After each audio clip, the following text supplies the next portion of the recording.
Hello students, in this lecture I will cover the topic two-port network analysis, and you can consider this lecture as lecture number 1 for two-port network analysis. Now already this topic we have started in the class, and because of this problem the topic has not been completed properly, and due to some issues in my network connections I was unable to take proper classes through Zoom. So here I will try to explain the topic in a detailed manner. This introductory part already we have covered. Still, for your reference, again I am telling from the beginning. Now starting from the beginning, two-port network analysis, this is our topic.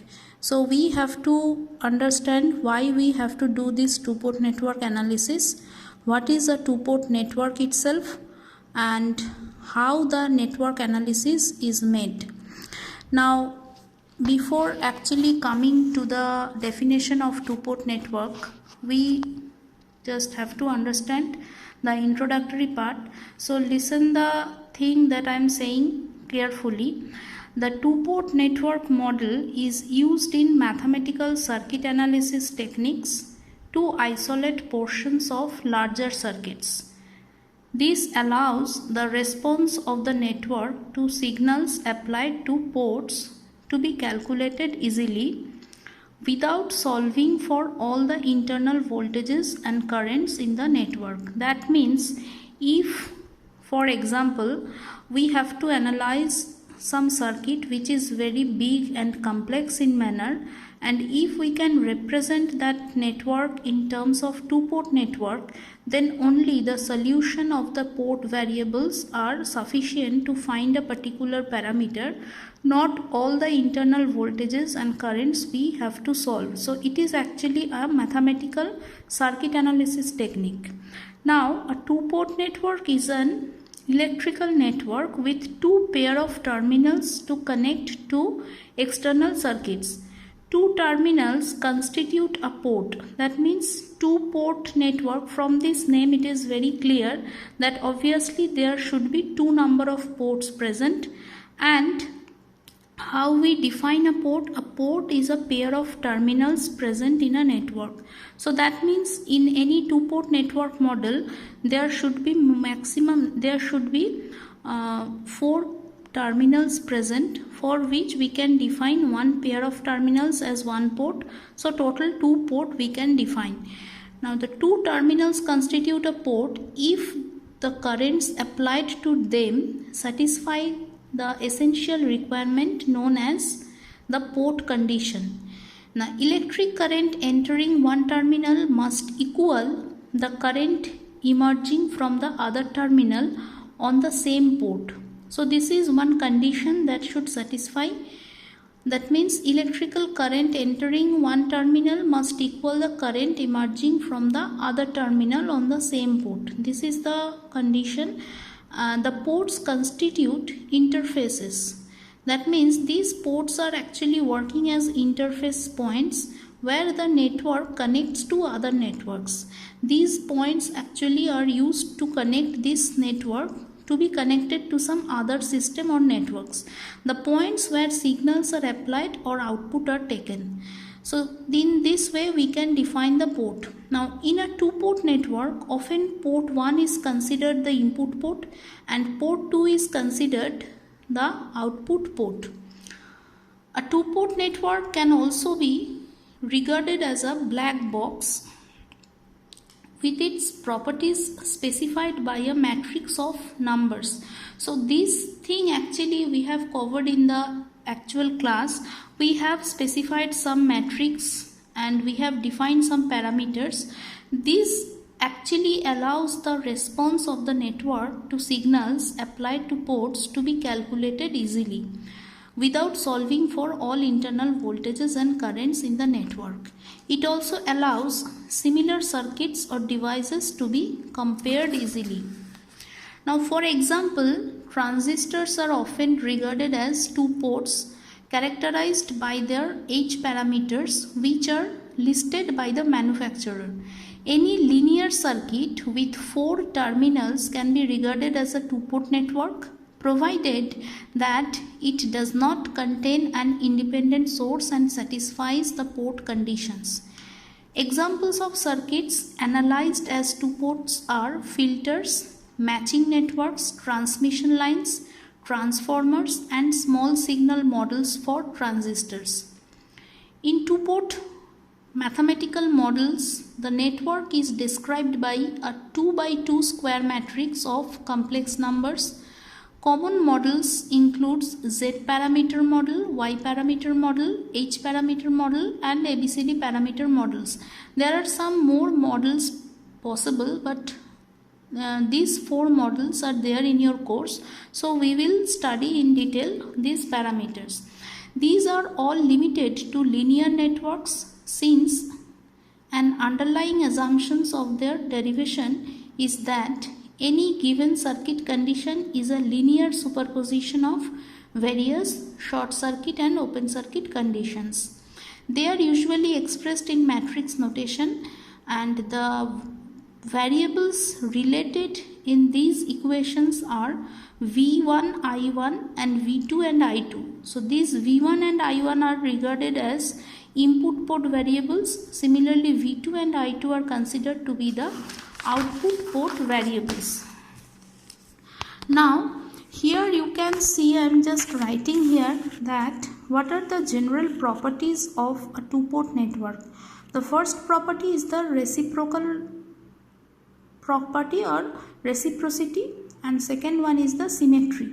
So this reciprocal network, how we define a network, is said to be reciprocal if the voltage appearing at port 2 due to a current applied at port 1 is the same as the voltage appearing at port 1 when the same current is applied to port 2.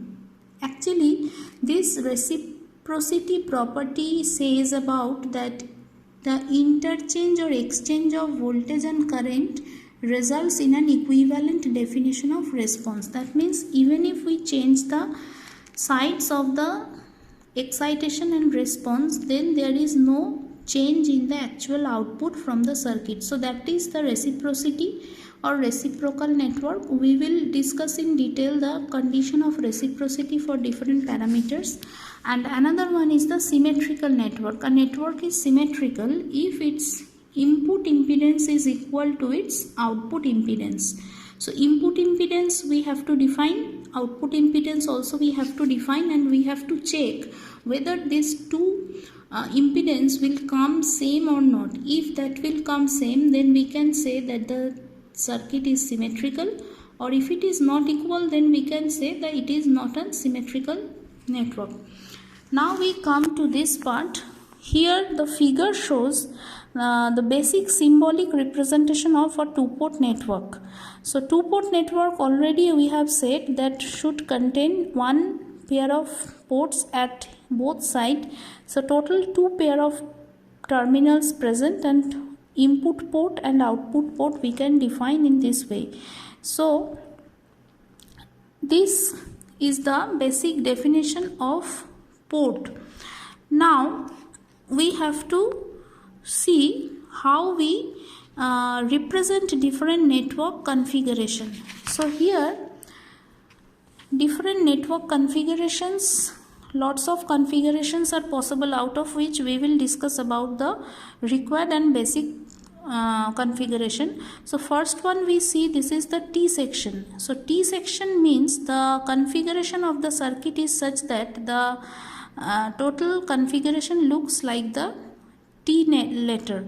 So here this first circuit you can see it is showing 3 impedances, Z1, Z3 and Z2, and here it is given that Z1 and Z3 are of different value, so it is not equal. So this type of T section is said as unsymmetrical T section, and compared to that previous one, this is said as the symmetrical T section. Why? Because here the two arm of the T, that is left hand side and right hand side impedance of the T configuration remains same. That means here both are of Z1 value and the intermediate value is the Z2.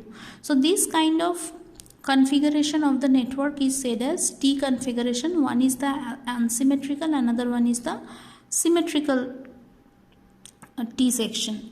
Then we go to the pi section model. So again it should look like the symbol pi, and impedance values either equal or unequal at both sides should give us asymmetrical pi section or symmetrical pi section. So if we can see again the same three impedances arranged in different way looking like a pi, it is giving us Z1 is the middle part, and at the input side it is Z2 and output part it is Z3. But again Z2 and Z3 as are not same, so this kind of configuration is said as asymmetrical pi section, and this one is the symmetrical pi section as both the input side and output side impedances are of same value. So this is the second kind of configuration. First one we have said as the T section, this is the pi section model. Then we come to this L section. L section means the configuration should look like this. So only two impedances are present and it is analogous to the letter L, so that is why it is said as L section model. Here only two impedances are present, so Z1 and Z2, one is connected with the input and another one is connected across the output. Another more kind of configurations are present. This one is the lattice section. I am showing you the figure. This is the asymmetrical lattice section. Here we are seeing that this arrangement is looking like a lattice structure, and that is why it is said like this. So ZS1, ZS2, ZD1 and ZD2. Out of these four, this condition says that if ZS1 not equals to ZS2 as well ZD1 is not equals to ZD2, then it should be said as asymmetrical lattice section. And if these two set of impedances are of same value, then we should say it as symmetrical lattice section. Next comes the bridged T section. This is also very important to solve several problems when we go through the problem solution. So bridged T section means the basic T structure is present as well uppermost impedance is added in a bridged manner, bridge way, so that it is actually covering both the arms of the T section, and the third and the extra impedance added here is the Z3. So this kind of representation is said as the bridged T section. Input side it is Z1 by 2, output side it is Z1 by 2. So these are two same value.